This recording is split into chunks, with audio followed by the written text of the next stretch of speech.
Welcome back. In this video I want to discuss with you the Chow test, and we're going to do that in two ways. First, we're going to use the classic formula that we see over here. I will get to this in a few minutes, and then I want to show you a second way where we're going to examine whether a structural break exists in the data or not using a test for restrictions. In order for us to examine our data for structural breaks, I have created here a set of data for you. You see we have our dependent variable y and two independent variables x1 and x2. And as you can see, I have created my dependent variable after period 12 showing a sudden drop. Now we can visualize this data, and we have here the scatter diagram. And as you can see, sometime around period 12, something seems to be happening to the data, and there is a sudden drop which, if I completely ignore in my econometric analysis and I estimate one single regression line, then I can add a trend line over here. Then, as you can see, I will be estimating this basic regression employing all 20 observations of our data.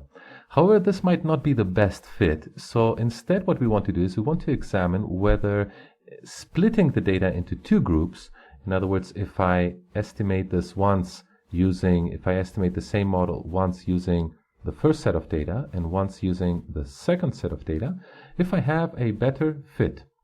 And that's exactly what the Chow test does, is it examines the residual sum of squares, in other words, the vertical distances, the squares from the vertical distances from the regression line using the whole set of data. You see that I've done this with black so that it can be in the same color code as our model over here, where we're going to employ all 20 observations. So our first model here has n equal to 20 observations, versus if I run the model once for the first set of data, where we have 11 observations, n is equal to 11, and once for the second group of data, where I have n equal to 9 observations. Now, as you can see, if I fit a line through the second set of data, the residuals are smaller. So the first thing we have to do is we have to express our null and our alternative hypothesis. And our null hypothesis is going to be that there is no structural break. And if there is no structural break, that would imply that the best fit would be the line, one single line that passes through all the data. If that is the case, then there is no reason for me to split the model into two parts, which means that beta 0 and gamma 0 should be common. Same thing goes for beta 1 and gamma 1. Same thing goes for beta 2 and gamma 2.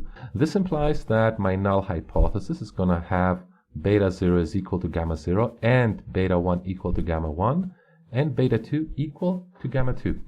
However, if there is a structural break, which means that I should better model this, I should better estimate two separate lines, then either my beta 0 is not going to be equal to gamma 0, and we see this over here in the alternative hypothesis, or one of the two slopes is not going to be equal. So what I have to do is I have to estimate three models. In the first model, I'm using n equal 20. I'm using all observations, and I'm going to retain from this model the residual sum of squares, and I'm going to call it RSSR. And then I'm going to estimate the residual sum of squares from the second model that employs 11 observations. And I'm going to call this the first model. And then I'm going to call the next one that employs 9 observations the second model. Estimating the F-statistic, we can see the formula over here, the residual sum of squares from the full model minus the first group minus the second group, where k is going to be the number of parameters we're estimating. So in this case, we have 1, 2, 3. And t is going to be the number of observations. And we're going to compare this to a critical value at the 5% level with k degrees of freedom in the numerator and t minus 2k in the denominator. So in order for us to proceed, we first have to estimate the regressions. We have to run the regression 3 times, and for that we're going to go to Stata. As you can see, I first have to import my data. I'm going to import the Excel file. Let me execute that, and the first thing I have to do is I have to estimate the full regression model, which says regress y as a function of x1 and x2. Now, for my first model, what I'm interested in is the residual sum of squares, which is equal to 184.77. I have already transferred the ANOVA table results from this regression in Excel. So if we go to step 2, we can see here step 2, run the regression and get RSSR, RSS1, and RSS2. The first table in gray is the table where we can get the 184 for the residual sum of squares. Next, we're going to have to repeat that for our two groups. In other words, we're going to split our data.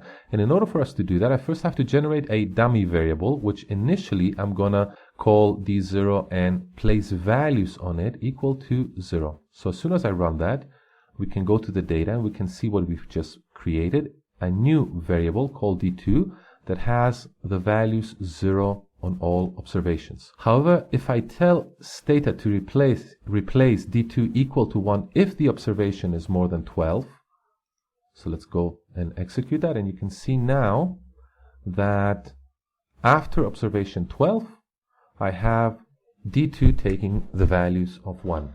Now I am identifying observation 12 as the period, as the date, when the structural break occurs. And that is one of the prerequisites of the Chow test, that you can identify when the candidate break takes place. Alright, so now that we have created the dummy variable, we can run the regression once for the first set of data and once for the second set of data. So let me X out of this, and I'm going to say regress if D is equal to 0. So I'm running the same model here. And then I'm going to say regress if D2 is equal to 1. For the first regression, when D2 is equal to 0, you can see that my residual sum of squares is now equal to 3.66. And for the second regression, it is equal to 1.30. So let us transfer those back into Excel, and I have already done that. So there are results. We get the value 3.66 for the residual sum of squares when we use the first 11 observations, and we get the value 1.3 when we use the remaining 9 observations. So we can use this information now to substitute back into our formula, which we see right here. And once we do all the substitutions, you can see here that the F-statistic that we estimate is equal to 168. Now, I have the formula in here ready, and we're estimating that the F-estimated value is equal to 168. Before we can conduct our hypothesis testing, though, however, we need our critical value. And in order to do that, we need to go to an F-table.